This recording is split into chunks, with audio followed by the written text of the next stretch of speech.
Welcome, everyone, to the ComedySportz Podcast with today's special guest host, Kyle Hanneken Skywalker, sitting down to talk with a stand-up gal, Christine Rolo Capriolo.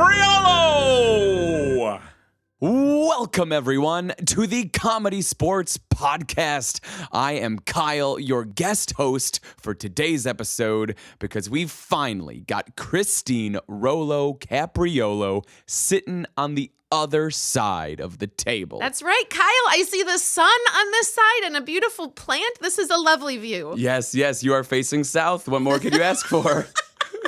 That must be the special seat for all of our guests so far. So I'm the guest this week. You are. We are going to get your story, Christine. Oh it my is gosh. long overdue. Oh, it's and we're going to exciting. jump right in. Christine, tell me, where were you born and raised? I was born and raised in Milwaukee, Wisconsin. Milwaukee, Wisconsin. That's right. I've lived in the Milwaukee area my whole life, except when I went to college in Madison, but born and raised in Milwaukee. Lovely, Mm-hmm. lovely. And tell me, what type of a kid were you?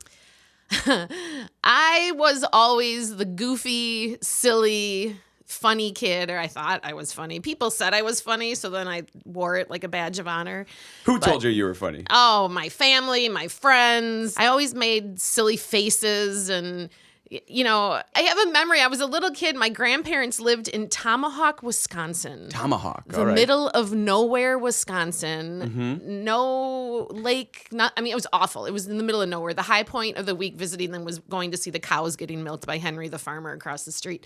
But they had a huge mirror in their living room, and I have a very distinct memory of sitting there and making silly faces in the mirror. And my grandma coming up behind me and saying, "You'd be such a pretty girl if you'd stop making those faces." To which I stuck my tongue out at her and I continued to make faces. Another silly face. Yes. So I just was silly and goofy, and I always, was putting on little shows. I remember when Michael Jackson came out with Thriller, the video that was released. Do you remember it? I mean, very much. Yeah, like the 10-minute video. Yes, yeah. it was this long video. Well, my other grandparents who lived in Menominee Falls stole their cable. They didn't pay for it. Somehow they stole cable. I don't know. Impressive. It was very impressive. And I remember going to watch the premiere of Thriller the night it came out. Was it 81, 82 or something? Like, we watched Early it live 80s, when it first came out. And I saw it so many times and I memorized it. And I would put on performances of Thriller, like the game Countdown at ComedySportz. Instead of doing it in a 15-minute long video, I did it in like 30 seconds, the entire video. And I would make these crazy faces and I would perform Thriller, or I'd act like Mr. Furley from Three's Company and quote him and his physical comedy. And I was always just being goofy as a kid, just a goofball. That is a delight. Wow. Yeah.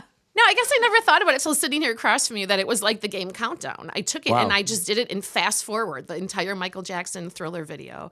And I don't know. I just was always putting on little shows and plays and performances and dances. And So you had a performing gene. I guess so. It was in your blood from a young age. I guess, and I don't know from who, but yeah. I mean, my dad's a goofball. My mom's a little more introverted, I would say, than my dad. But so I think I got it from my dad. He's such a goof, but I don't know. I mean, I far exceed his goofiness at this point. I think. I don't know. Let's thank that mirror for that inspiration.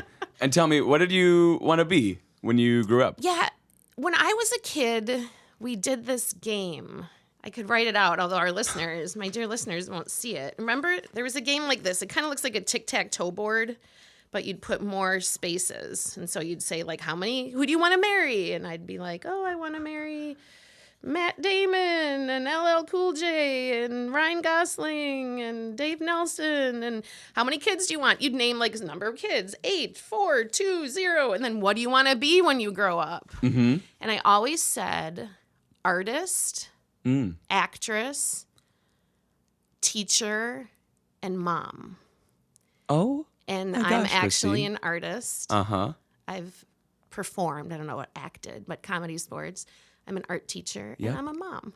Incredible. And so I actually did all the things I'd put in that game to do. How often does that happen? I don't know. I mean, as a I young guess... child, you accurately predict the future. I'm amazing. No, I mean, I did want to be like movie star actors, right? Like go Sure. out to LA and be on the red carpet and all Sure, that stuff, yeah. which of course didn't happen, which is fine. But I mean, I consider comedy sports a big part of that, right? Yes. So tell me how you discovered comedy sports. How did comedy sports enter your life? When I went to high school, let's see, I was a public school kid, Milwaukee public schools up through 8th grade.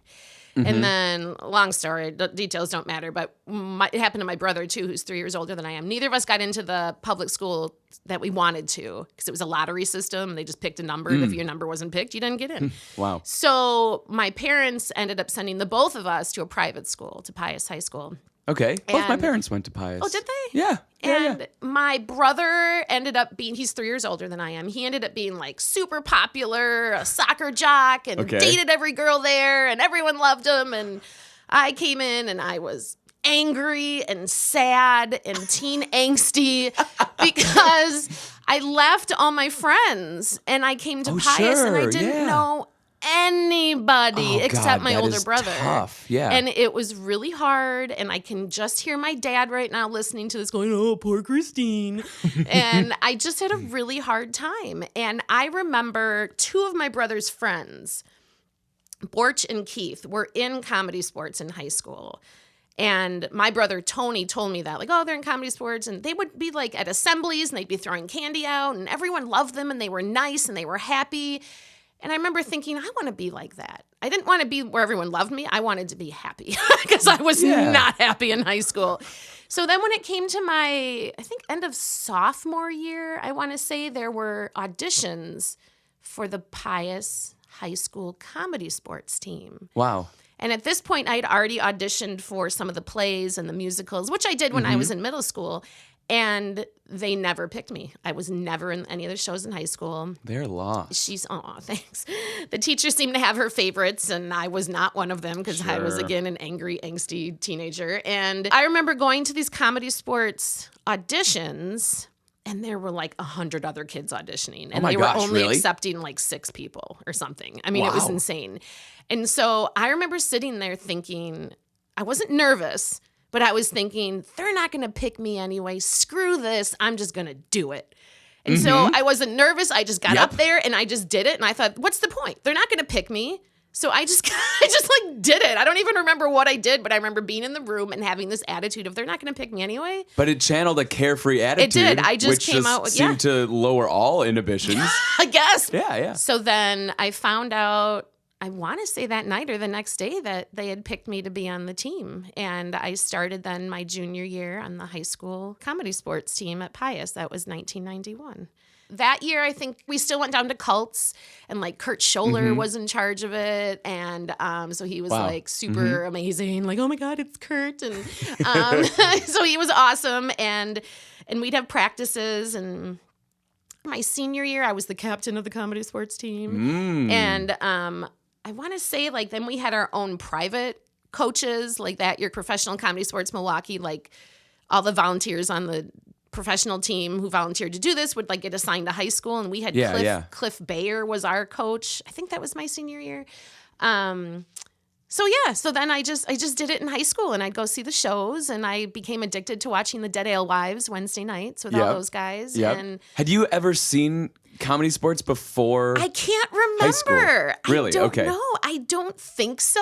'Cause I Sure. was thinking of that here. I'm like, when did I see them? I know I saw them when I was in high school. Sure, Because like yeah. I was doing it, and Pius at that time, we had it was a large school and a very active theater and art program. And like when we had a show at Comedy Sports for the high school league, like it was packed. Like teachers were coming. It was crazy crowded. I mean, for years, it was just the most attended and everyone wanted to be on it. And I know I saw shows when I was in high school, and like I met Dick, I knew Dick down there, and I knew all the high school guys that I played with, and then ended up going to be on the team. My senior, the ones who graduated were playing professionally then in Milwaukee, like Bill Bartell, Todd Bishop. Mark Redlick wasn't from my high school, but he performed. He was like a coach one year, and he, and like Kurt was down there. And when I was a senior, Tim Higgins came on the team. He auditioned. So Tim was on, Jason Denizak, Brian Ullman. So all these pious people who ended up playing professionally, and some still do. Yeah. So, I mean, yeah, it just kind of was my world, my high school years. Awesome. So you had 2 joyous final high school years. I did. It became better. In ComedySportz High School League. Yeah, I wasn't so angry anymore. But what happened after you graduated?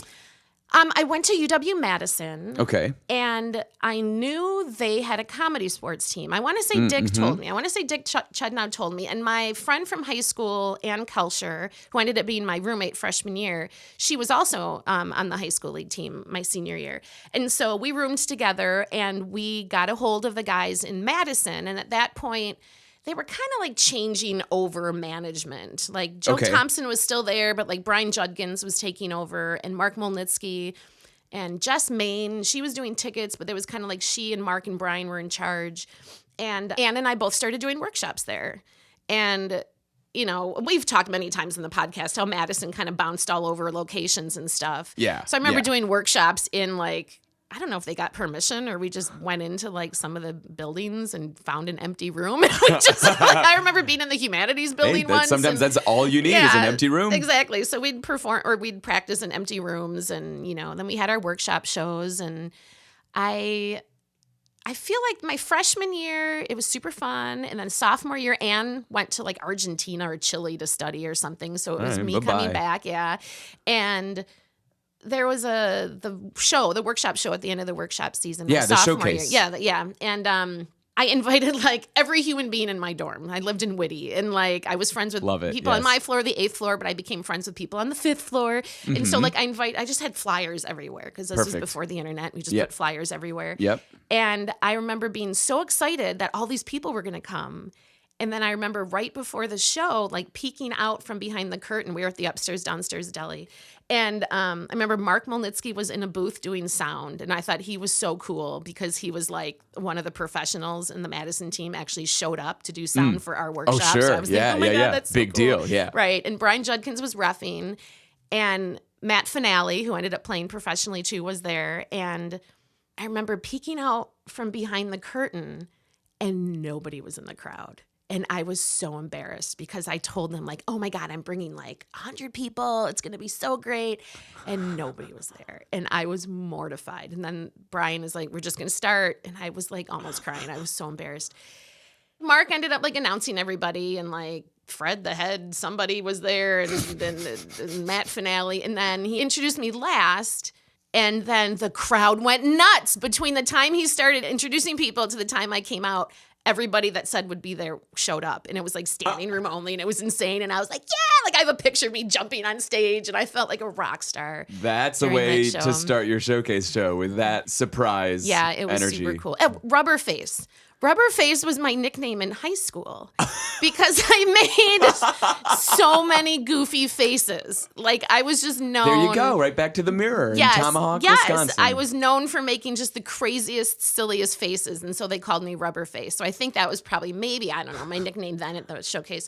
But yeah, so that was the end of workshops because I remember coming back my junior year and still going to workshops and thinking, Alex Shapiro was one of my best friends in college, and he played in the ComedySportz team in Madison. And Matt Finale was in workshops with me, and Alex would drive me to practices. Like Brian started saying, you guys should come to practice. And so we felt like we were kind of getting jerked around because we just kept coming to practice and not getting put on shows. And Alex picked me up once, and I probably said this in a show already. He was like the worst driver on the planet. He would pick me up from my dorm or my apartment at that point to drive me to ComedySportz. And at this point, we were on the west side in Rocky Rococo's. So he would drive down one-way streets the wrong way, and I'd be screaming, Alex Shap, oh my God! And he was just like, do-do-do. So it's amazing I'm alive to talk about it. But I remember going to all these practices and Brian having us watch the shows, but we were never in the shows. And so feeling really angry, getting to the point where I was like, I don't need this. Like, I don't need to give up my nights and my weekends anymore if he's not actually going to schedule us to play. Sure. So I got mono. It was really bad. And then while I had mono, Matt Finale got a show. And I was really happy for him, and I was really mad because I'm like, this is stupid. I'm not doing this anymore. And I remember Shap convinced me to go one more time. He's like, oh, come on. We'll take you. I'll take you. It'll be fine. And when I got there, I was actually on the lineups, which I actually literally have right here. Oh, my goodness. My first Comedy Sports lineups in Madison, Friday, October 27th, 1995. Incredible. Yeah, I walked in and I was on a team with Brian Judkins, Alex Shapiro, and Sablejack. I can't remember his first name. I was called him Sablejackle. It was Sablejack. Is that Molnitsky as the designated jokester? Molnitsky was the designated jokester. Incredible. His name is written in both red and blue. Yes. We will have to post a photo of this lineup on our Instagram page. Mark always wrote out the lineups, and Joe Thompson was the ref, and Steve Murphy was sound. This is 7 years is crazy. old, I know. and you still have it. And it's folded, but otherwise it's still in good shape. You have preserved that very well. I remember walking in and being so angry and complaining to Alex Shapiro the entire ride there. Like, this is stupid, and I hate Brian, and he's just leading us on, and we're never going to play, blah, blah, It's just blah. like your high school league audition. It was. All inhibitions were down. You were just pissed off, and it paid off again, Christine. Did. So I walked, and the first thing, they led me to the lineups, and I looked at it, and I was like, I turned to Shap and I said, please don't tell Brian what I said. Because I was like, I can't believe, like, it was a big surprise. Like, it was a big surprise. You're playing. And it was so much fun. So yeah, here are my first lineups. Amazing. So you played your first official show in 1995. Right. I did high school from 91 to 93, workshops from 93 to 95 in Madison. And then I started in 95. Okay. Yeah. And now tell me, how long were you in Madison for? How long were you performing there? Or maybe let's back up just a touch. You went to Madison for school. What did you major in? I majored in art education. Awesome. I'm a teacher, and that's because my high school art teacher, Pat Frederick, was so amazing and inspired me.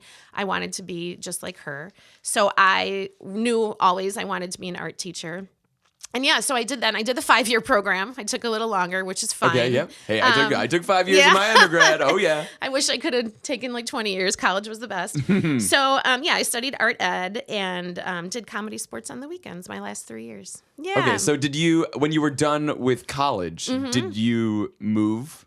I did. Right away? Right. When I was done with college, I remember leaving at the end of summer. So it was like August 14th. There was always, Madison was like, your lease was done August 14th. Your new lease started August 15th. So I remember leaving August 14th because I stayed the summer and driving home right to MPS building because I was signing a contract with the Milwaukee Public Schools to be an art teacher.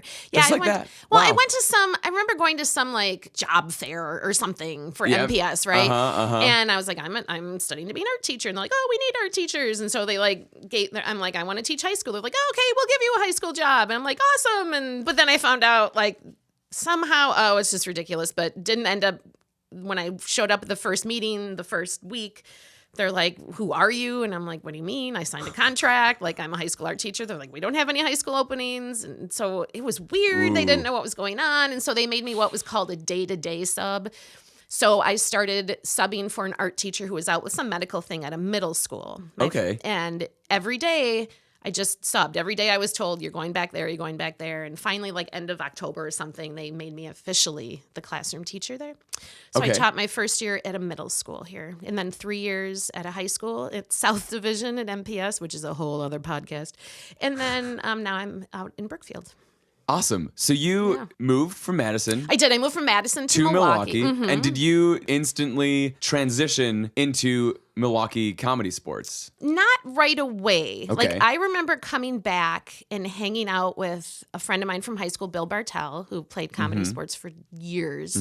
And we were just chatting and catching up, and he's like, oh, you got to come down. You got to come down some week. I'm like, everybody's down there. Todd's down there. Tim's down there. Jenna down there. He's just naming all these people from our high school. Yeah. And, oh, you should come down. It's so much fun. Come down. And I put it off till maybe January, I want to say. Okay. January of. So you took a few months. Yeah, just to kind of settle, get into my job, and I've done first full-time job. The transition from college to I actually lived at home my first year with my parents. Thank you, Mom and Dad. And it was a difficult transition being in college for 5 years to living back at home. Oh yeah. And just difficult life transition, right? I mean, being surrounded by all your friends in a great city for a while, and now suddenly you're living at home with your parents, and you have a real job, and you have no social life. life. And it was different. So welcome to adulthood. Exactly. Yawn. I hate adulting still to this day, and I'm 46 years old. So I went down one night. I want to say it was like January. I feel like it was like December, January. It was in the winter. Okay.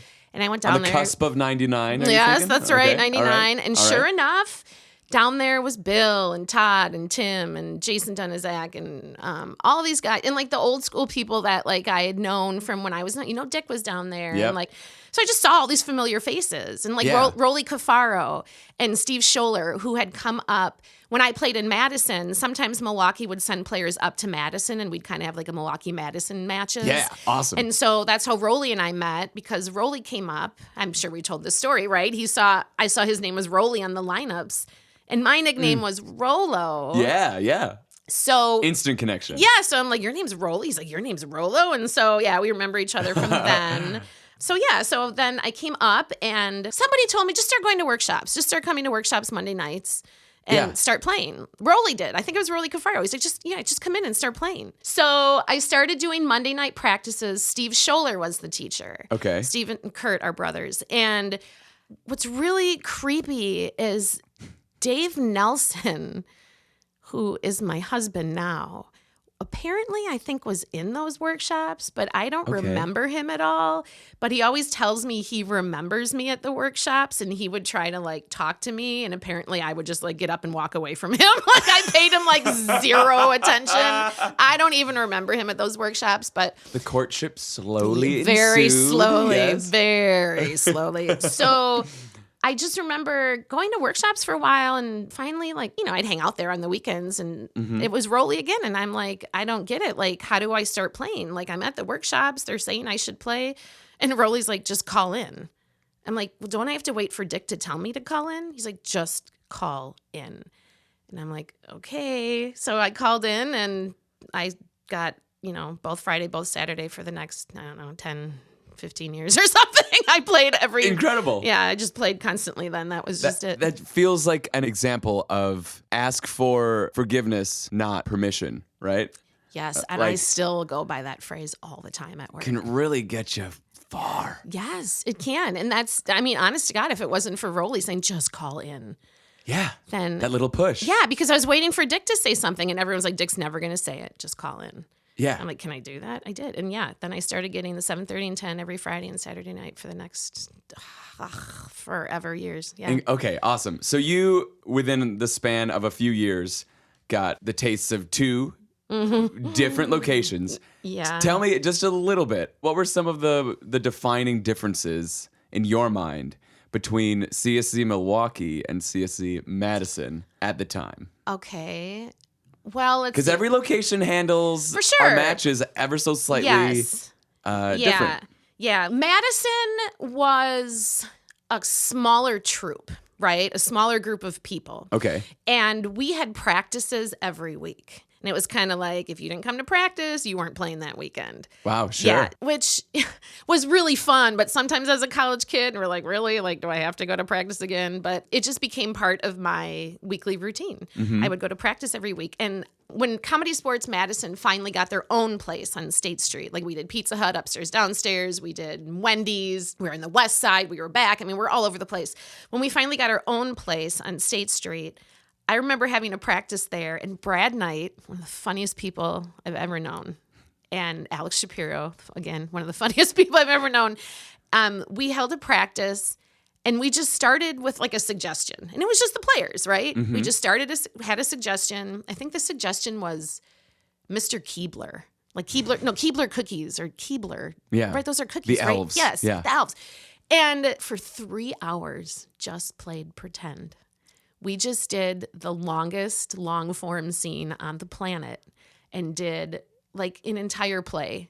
And I remember Brad Knight was Mr. Keebler, the principal at a school. And I remember the big twist at the end was he was actually an evil elf from this tree land, the Keebler elves. But when I think about it now, it's like what we did as kids, right? Like yes. we play house or school or pretend. We did it. Oh my gosh, 3 kids hours. playing is just long form That's improv. all it is. That's all it is. So we would just have quote unquote practices, which were just long form scenes for like 2 or 3 hours. So like I said, and Madison was a tight knit group. Like they felt like family, and Like, so does Milwaukee, don't get me wrong. But, you know, like, they were with me in my developmental years of college and going through first relationships. And, you know, they were like the best friends and family around. And I could see, like, with a slightly smaller troop, there's just like a little bit more intimacy amongst everyone. There's a little bit less attention to be shared amongst each other. Well, and it was always like the same people playing. Yeah. It was like, okay, this week I'll play with, you know, Shap and Brad, and next week I'll play on the team with Brian and Sheila. And,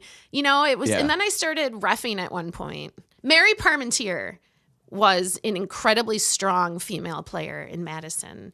And she taught me something that I still think about to this day. When I started reffing and I'd practice the ref spiels, I had a lot of nervous energy because, like, the ref is, like, you know, guiding the whole show, right? Oh, 100%. So I remember standing there, but kind of like shifting my weight back and forth, kind of constantly moving in place. And she stopped me and she said, "No, stand still." And I didn't even realize I was moving. I'm like, "What do you mean?" She's like, "You're moving back and forth. Plant your feet." She's like, "You are a tree and your roots are in the ground. Stand still and strong." Wow.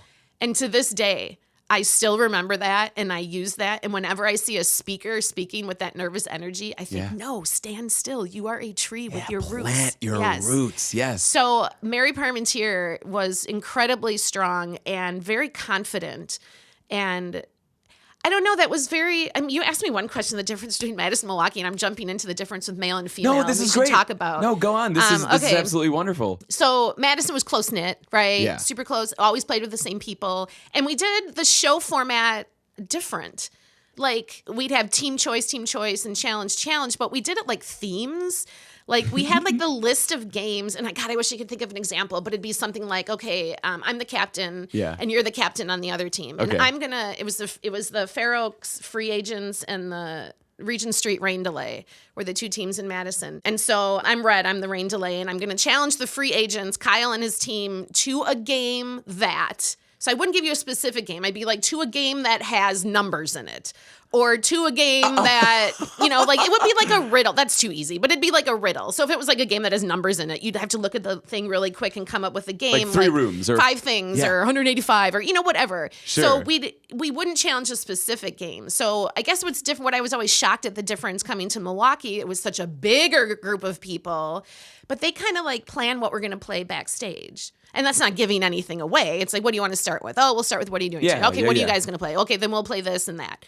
But that blew my mind because we never did that. It was always like on the spot. And sometimes you'd be challenged to a game and have no idea what that game was. Right? You'd turn and be like, what are we playing? I don't understand. So I remember that being different. Like, it's a bigger group in Milwaukee, and it's Milwaukee. It's the mecca of comedy sports, right? And at that time, 90s, I mean, there are just some incredible heavy hitters. It was huge. I remember my first night getting a show in Milwaukee, and I was in the sound booth. I can't remember. I want to say Hars was in the sound booth. Okay, yeah. Do you remember Hars? Yeah. Now in Chicago. Now he's in Chicago, right? Hars was in the sound booth, and I was kind of like, oh my God, I'm playing in Milwaukee. And I looked at the lineups, and it was like Joe Cortese, Bruce Brinker, Brian Green, Angelo Farina, you know, it was these heavy hitters. I'm like, oh my God, what am I doing here? Like, and I knew all these guys, like they'd known me in Madison because they'd come up or I'd come down or whatever. You know, like I said, we did like these like matches against each other, but like this felt big. Like it felt, I mean, this is a silly comparison, but I feel like my time in Milwaukee felt like how people talk about when they're on SNL, like the heyday of their career. Like it felt like this group of people, and I just remember standing there and freaking out and thinking, oh my God, Brian Green and Joe Cortese, how am I going to do this? And they were the first 2 people to come up to me before the show and say, hey, what's up? We're so glad you're here. This will be awesome. And they were so welcoming. Yes. And I remember just feeling high energy and having a great time and people saying I did great afterwards. And I don't remember the show. I just remember the before and the after, right? I can't remember the improv I did last night. No, it's all gone. So I remember it felt really good. And then I just started getting the shows, and I don't know. I mean, I was a female. I still am, it was rare. I mean, there were some females in Madison, like I said, Mary Parmentier, Sheila Haynes. But coming to Milwaukee, there didn't seem to be many at the time when I was there. So, bit of a boys' club. Right. Yeah. So I certainly stood out because I was a girl, right? But then what started happening is people realized I was funny. And they would come up to me after the show and say things like, you were actually good. God. Yeah, or it was offensive because they didn't think women could be funny. And I know it seems very different now. Like we have a lot of really strong comedians now, just in the public eye. Tina Fey, Amy Poehler, Kate McKinnon, right? Yep. But back then it was like, it always felt like girls had to be pretty. And I never felt like the pretty girl. And I was funny, but yet I wanted to be pretty. And so those two things always seem to fight each other. I don't know if that makes sense. Like the comedians I looked up to were like Carol Burnett, Gilda Radner, because they were funny and they just looked like a person. They weren't like these glamorous model women. They were just funny women. But yet when you learn about their history, like Gilda, she had, anorexia and bulimia, and she desperately wanted to be pretty too and thin. And so it was really hard coming into the public eye as a comedian because right off the bat, you were considered not funny because you were a girl. And so when I'd come up on stage and then actually be funny, I think the crowd laughed harder because they were so shocked. And then I'd make these silly, crazy contortions with my face, which are not pretty. And here I'm standing on stage and I want to be pretty, but I also just want to be funny. So screw it. So I'd make a silly face and then people would laugh. And that felt better than being told you're pretty. Heck yes. Does that make sense? I think it does. And I always looked up to strong women, like musicians, like Madonna. I used to love when I was in grade school and middle school. And think about what she was doing. Like a virgin. She was being sexual back then. Like, that's insane. That's true. Right? That was unheard of. And Pat Benatar, she was a strong woman in music. And Ani DeFranco, who I've always loved in music, is a strong female, paving her own way. Yeah. And so I've always looked up to strong women like that. And I don't know. I guess I wanted to be that in some way, and there were so few women there. Like Holly Ignatowski was there, but by the time I got there, it was really just Holly and me for a while, and we often didn't play at the same time. Oh, okay. So it was like me in a room full of men. Sure. So I tried my hardest. Yeah. To be funny. I think I did pretty good. When you get a compliment from Angela Farina or Joe Cortese saying you're funny, I think you made it. But I don't know. I mean, probably. That's probably a safe assessment. I tried. I did. And then I started teaching workshops down there. And okay, so now we got to change gears just a little bit. Sure. Tell me about how improv has affected your ability to teach. Okay. Yeah, a lot. Being able to think on your feet. Yes. And when I started, I was still teaching at South Division, which was a really tough school to teach at. When I started teaching, and I don't know what its reputation now, but I was exhausted and I didn't really like my job. And so every weekend I was doing the 7:30 and 10 and being out till bar time, but then during the week getting up at 6 a.m. to teach all day. Yeah. So that's a very difficult schedule to hold. But I remember improv helping me because I wouldn't plan much in the classroom. Like teachers are supposed to write out lesson plans and curriculum and like stick to the syllabus, Christine. Right. When I started, there was like a 0 curriculum, 0 projects planned. It was just like come up with whatever you want. Because it's not like math where you're teaching from a textbook. Of course, yeah. Or like, you have to hit this. Yeah. So every school I've been in, every district I've been in, even till now where I'm in the Elmbrook district where I've created the curriculum for the high school art program, there was never a curriculum. So I just sort of made it up. So improv helped me because I'd go in on Monday morning after, being out till 2:30, 3 o'clock Friday and Saturday night, being exhausted and walking in, there's kids. I'm like, I guess I got to do something. Well, and I'd kind of look at my supplies and be like, we're going to paint a circle or just like make something up because I didn't plan anything. But I was so new to teaching. I didn't know.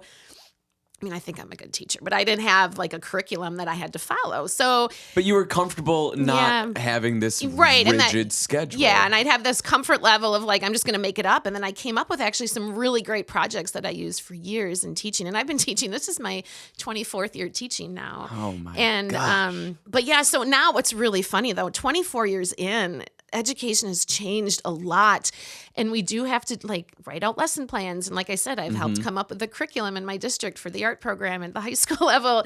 And so now I'll walk in and I'll think, oh, I can't just make this up. Like I have to follow what I created, what I did. So sometimes I feel like I just want to make something up, and I'm like, no, I actually have to follow the script this time. Oh, and that's, I know, but it's really helped me be comfortable and speak in front of people. You know, I actually have some planting those roots, right? Yes, I have some teacher friends who have a hard time getting up in front of people and talking, which doesn't make sense to me because you're a teacher and you get up in front of a room and talk. One of the main things you do. Right. So I'm really comfortable like speaking in front of the staff and, you know, presenting things or just getting up in front of my classroom and talking, and I'll just like jump on the table and start singing to my class to get their attention, and I'm just like a goofball, and I just I don't really care. I guess I kind of went back to that. I don't care. Like I just don't care what I look like and what I'm doing. I want to get your attention. Yeah. And if that's through comedy in my classroom to help you learn, then that's what I'm going to do. And I think that works a lot for my kids. I loved kids. The teachers that I had who were not afraid to be goofballs. Yeah. Who could clearly be themselves. Yeah. And in a way, whether consciously or subconsciously, I think that rubs off on the students a little bit. I think so too. And we can all just be who we are. Right. And being an art teacher, you know, we bring in the kids who don't really have a place sometimes, who are struggling to find their place. And quite often their place is in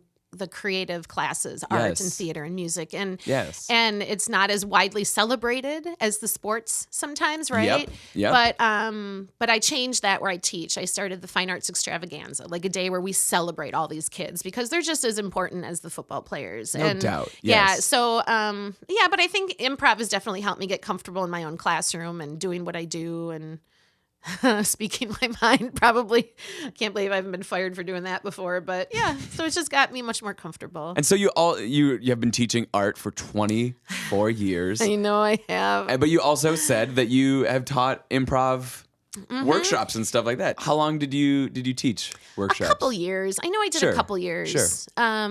Because then I went from then we moved to First Street. And I think I taught there a little bit, but then I have a job in Elmberg where I really actually enjoyed my job then finally.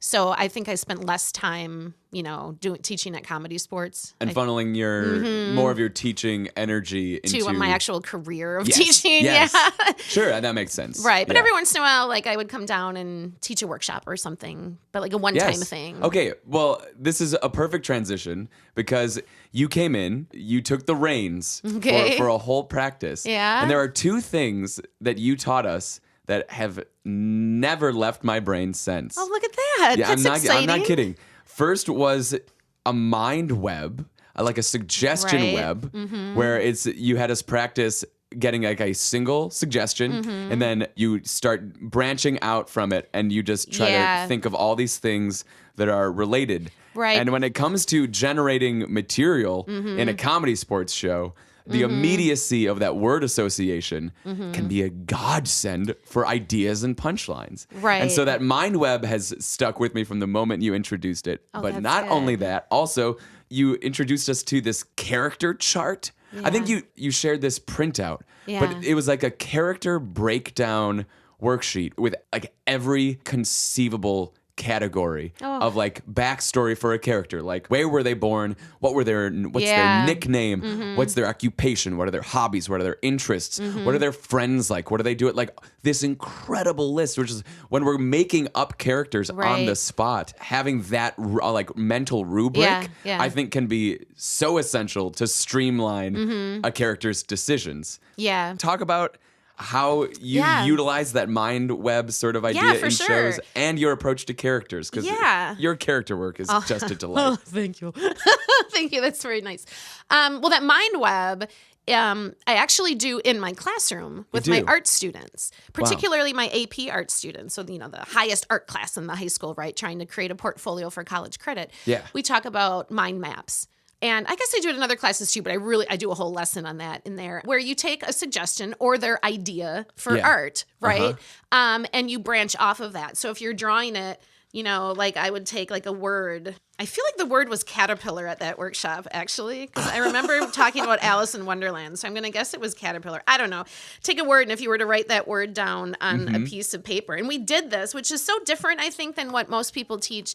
at ComedySportz, because I was actually bringing in my career of teaching with I remember I passed out paper and pencils and I had a chart and I'm drawing on a poster board. And Yes, what you the did. hell are we doing? But I'm glad to hear it actually helped. Yes. So you take a word, the audience suggestion, for example, caterpillar. So I draw the word write the word in the center of the paper and I draw a circle around it. And then I'm going to draw a line off of that word and start to list all these different things that I think about with caterpillar. So I wrote butterfly or put another line, and somebody said Alice in Wonderland. That's why I remember caterpillar. And so all these lines are branching off the word caterpillar, and you're trying to think of all the things you associate with caterpillar. Yeah. And then you start to think of all the things you associate from those words. So things I associate from caterpillar is butterfly. What do I associate with butterfly? Monarch, Mexico or something, right? And Alice. Yeah, and Alice in Wonderland, the caterpillar on the mushroom. And so I had everybody do these mind maps with paper and pencil. Now, is that realistic in a ComedySportz show? No, you don't get, because we spent a lot of time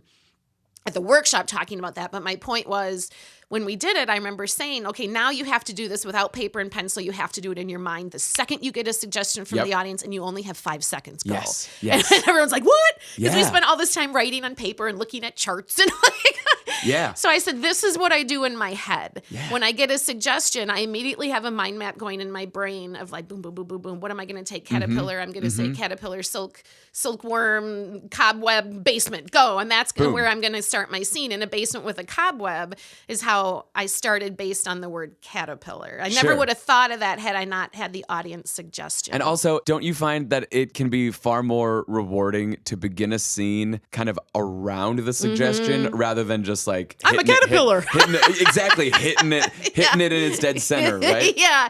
And we also did, I think when you referenced that character chart I shared, I remember starting the workshop with everybody just walking around the arena and me saying, giving a suggestion of a kind of person. Okay, right now you're a 46-year-old art teacher. How would you walk? Yeah. And everyone just had to start walking around the room like a 46-year-old art teacher. Well, now you're a 3-year-old or 2-year-old just learning to walk. How do you walk? And I remember trying to get people to think about how they would physically present themselves as a certain person, age, a character, whatever. And I do this when I think of a character. How do I physically come off? Which is how all my faces are, right? Or how do I stand? How do I talk? How do I walk? How do I move? And also that can have a lot to do with your history. So the history of the character. And granted, we're only doing scenes for 2 to 4 minutes, but this is what my brain is doing. I do a mind web. I'm latching onto some sort of thing that connected to the suggestion. And I'm thinking about how physically can I walk into the scene? How do I sound? What does my face look like? Because my face is going to look different as a 46-year-old art teacher suggestion versus, a 20-year-old guy who plays guitar in a band. I'm going to walk differently. I'm going to talk differently. I'm going to act differently. I'm going to look differently. And so I try to think of all those things ahead of time, which is only within 5 seconds to do a scene. Yeah. These sorts of ways of thinking can help us streamline the improv we do. So we're not in our heads as much. Yeah. And we allow our character just makes the decisions, right? We're not making the decisions, our character can. And if you're thinking, what's their backstory? Right. If you have the mental capacity and space to do that, hold that, and be listening in the present moment, you're going to get in a state of flow. Right. Well, and sometimes you don't, and it's hard. It's really hard, right? I mean, the ref says, your suggestion is caterpillar, go. And in that moment, I'm like, in my head. And then I go, does it always work? No. But, that's just kind of what I taught in that workshop and what my brain is. I'm glad it stuck with you. It truly has. I'm not blowing smoke, Christine. I'm so glad truly to hear has that. stuck. I'm so glad to hear that. Like Mary Parmenteer's planting your feet on the ground stuck with me. And I use that in my classroom too. And it's good to get those lessons that help you throughout. I'm really glad you said that. Thank you. Yes. Yeah, that's awesome. Okay, so I got to ask. I have to. We got to hear the story. How did you get your nickname Oh, my God. of Rolo? Oh, my God.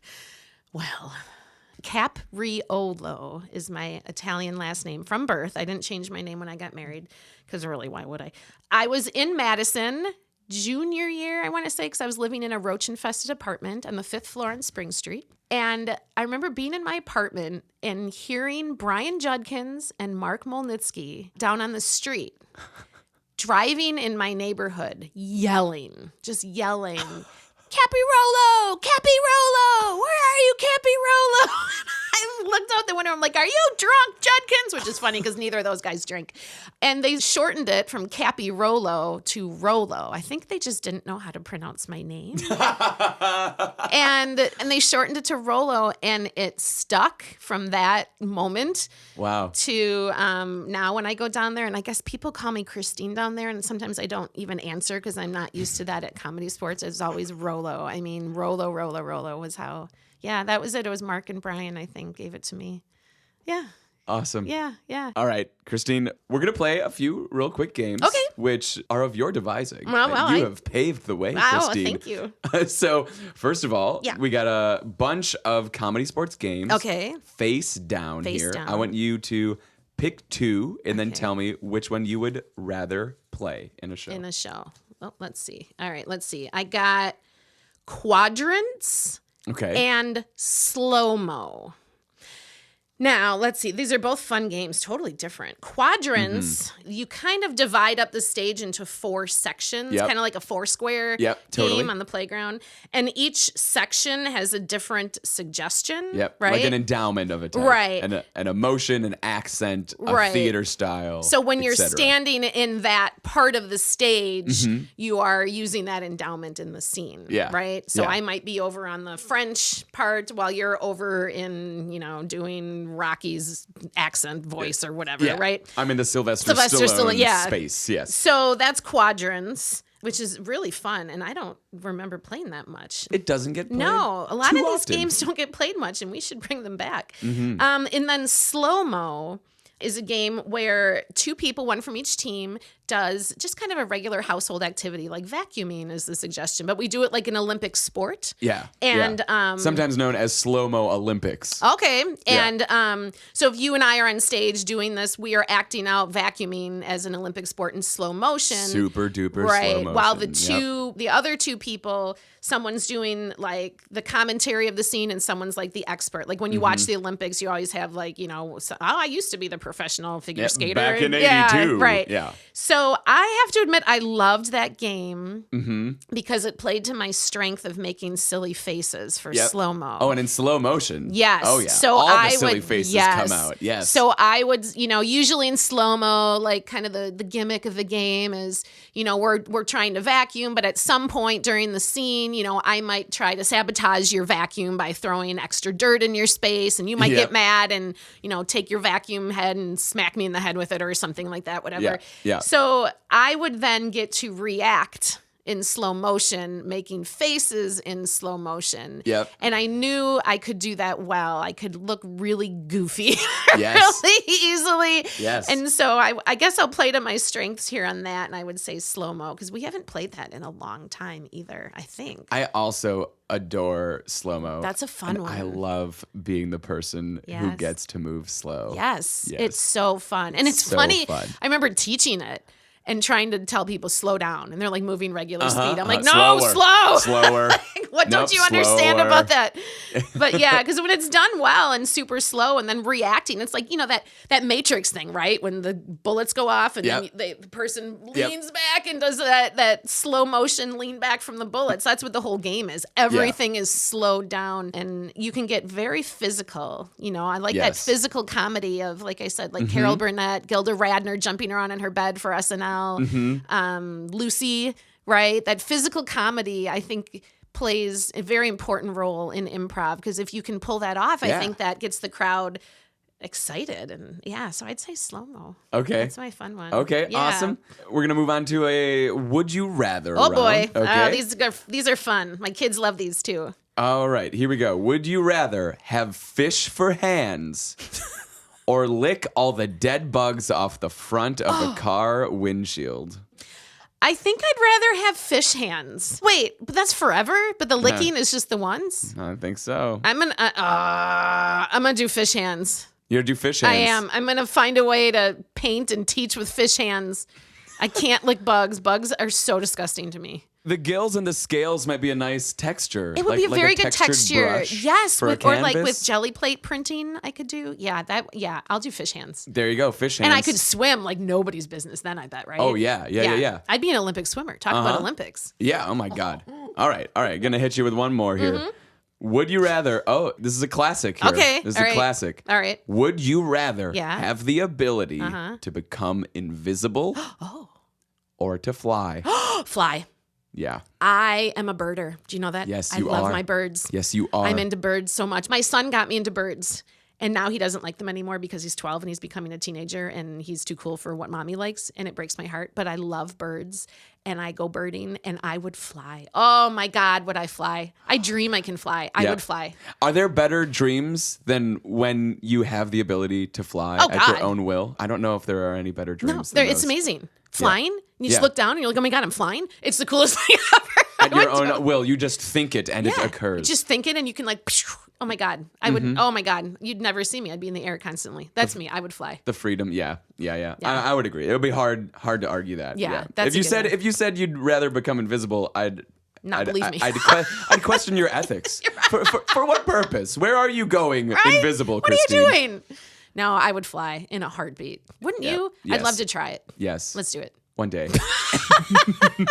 Christine, it has been such a joy to have you on the other side of the table. Oh, thanks, Kyle. This has been a blast. Thank you so much for interviewing me. What a treat. Christine, I have such respect for everything you do. Oh, thanks. You do an incredible job hosting. I hope I even did a fraction. Well, your of voice a is good job as amazing. you did. Thank you so much, Kyle. This was a blast. Thank you, Christine. Rolo will be taking the reins in the next episode. But until then, thanks for listening, and we'll catch you next time.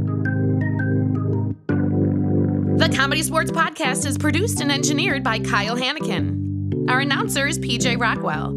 Check us out on Facebook and follow us on Instagram. Comments and questions can be sent to the ComedySportz Podcast at gmail.com. Created and hosted by me, Christine Rolo Capriolo. Check you later.